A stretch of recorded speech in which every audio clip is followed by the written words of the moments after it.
Player of the Week is presented by Chevrolet. That's more than well hit. That's a lightning bolt for Brent Rooker. Oh my goodness.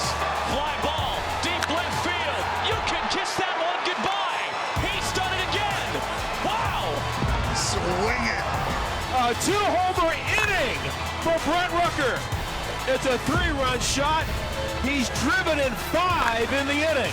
My goodness. How about Brent Rooker? And he is the Chevrolet Player of the Week in the American League. Brent Rooker is slugging .576 for the surprising A's, and he joins us now. Brent, it's Brian Kenny. Congratulations to you. Hey, Brian. Thanks. I appreciate it. I talked to you in spring training. I guess it's fair to say there weren't a lot of high hopes for your club this year. You guys doing a decent job. Tell us about that, how getting out of the gate and playing .500 ball for a good full month.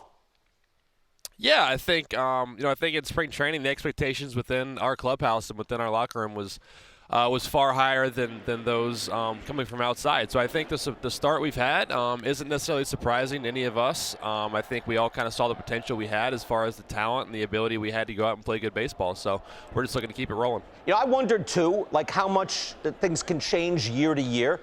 Why has it changed this much in a year? Where again, last year you just couldn't get, you're just getting outscored. This year you roll in and you're a tough out. Yeah, I think you're seeing a lot of guys last year who had very limited experience in the big leagues who kind of came up for the first time or got full-time playing time for the first time, and you're seeing that experience they got last year pay off coming into this season. When you go out there and you play every day, you tend to improve as a player. It's kind of your only option. So guys have gotten better. We're doing a better job just going out there competing every day, and the results are showing that.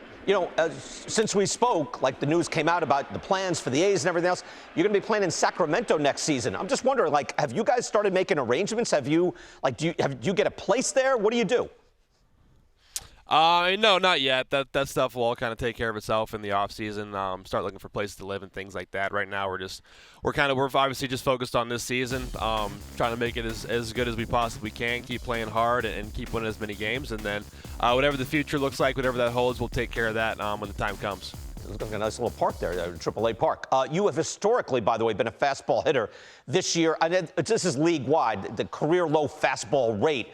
You tell me about what it's like playing that. I don't know if it's a cat and mouse game. It's the war at the plate as far as getting after breaking balls and the plan of attack against you, because you're a high slugging percentage now on breaking stuff.